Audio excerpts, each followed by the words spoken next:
बड़े बिजनेसमैन से मिले हो आप? दुबई में सबसे बड़ा बिजनेसमैन किससे मिले हो आप, और उनका क्या बिजनेस था? तो मैं एक क्रिप्टो बिलियनर से मिला हूँ।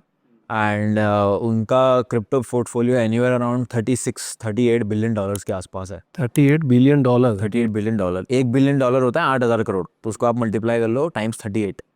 तो उनके साथ मैं मिला हूँ, तो ही उनकी स्टोरी बहुत इंटरेस्टिंग है। तो he used to work in Wall street.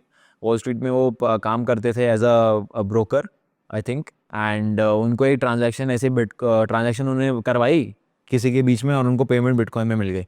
उनको पता ही नहीं है कि अब बिटकॉइन मेरे पास इतने सारे पड़े हुए। जब बिटकॉइन एक्चुअली ऊपर गया तो याद आया कि अरे मेरे पास तो इतने बिटकॉइन थे, और फिर आज उसकी वैल्यू इतनी ज़्यादा है। ये इसमें तो मैं लुट गया ना। हाँ, वो तो लक, मतलब वो तो 0.01% लोगों के साथ ऐसा होता है। तो अगर मेरा लक अच्छा होता तो आज मैं भी बिलियनर हो जाता। हो सकता है, पॉसिबिलिटी कुछ भी है। चलो उमर यार, ये तो अपन ने बात कर ली ट्रेडिंग के बारे में, सब के बारे में। बहुत मतलब काफ़ी नॉलेजेबल थी चीज़ मेरे लिए तो। बट मेरे को बता, मतलब ये आपने 22 साल की उम्र में इतना सब कुछ किया है, तो मतलब फैमिली बैकग्राउंड क्या है? कहाँ से आए हो आप? क्या हुआ आपके साथ ऐसा? तो मैं भिवंडी का नाम का एक शहर है, वहाँ से बिलोंग करता हूँ। बॉम्बे से ऑलमोस्ट 30-35 किलोमीटर दूर है, 2 घंटा दूर है by road. Very small town. वहाँ पे मेनली लेबर क्लास लोग, जो इंडस्ट्रियल एरिया है, वहाँ पे फैक्ट्री बहुत ज़्यादा है। भिवंडी जो है, आई थिंक एशिया का सबसे बड़ा टेक्सटाइल एक्सपोर्टर है। वहाँ पे सब मेजॉरिटी ऑफ द एशिया का टेक्सटाइल उधर ही बनता है। तो इंडस्ट्रियल सॉर्ट ऑफ एरिया है, वहाँ से मैं बिलोंग करता हूँ। और जब मैं आई थिंक 12 साल का था, 2014 की बात है।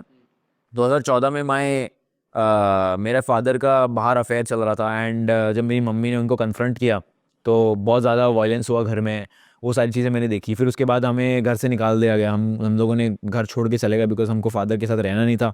बिकॉज अब्यूज़ देखने को मिल रहा था, मम्मी के साथ ऐसा ट्रीटमेंट था। तो फिर हम लोगों ने वो घर छोड़ दिया। तो हम अपने रिलेटिव्स के घर पे इधर उधर दरवाज़ा खटखटा के घर पे रहते थे, रिलेटिव्स के। तो वहाँ पे हमें बहुत गंदा ट्रीटमेंट मिला था। हमारे एक फैमिली के रिलेटिव थे, उन्होंने हमें बहुत गंदी तरीके से ट्रीट किया था, जबकि उनके पास पैसों की कोई कमी नहीं थी। बड़े घर में, बड़े बंगले में रहते थे। हमें एक छोटा सा रूम दिया गया था, हमें रूम से बाहर निकलना अलाउड नहीं था।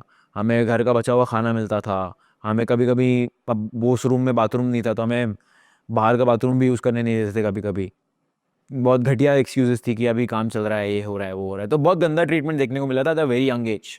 और मैंने जब ये सब देखा तो मुझे दिमाग में एक ही चीज़ आई कि यार, मुझे समझ में आ गया कि आपके पास अगर पैसा नहीं है ना, तो आपकी कोई इज्जत नहीं करेगा, आपको कोई इंसान की तरह भी नहीं देखेगा।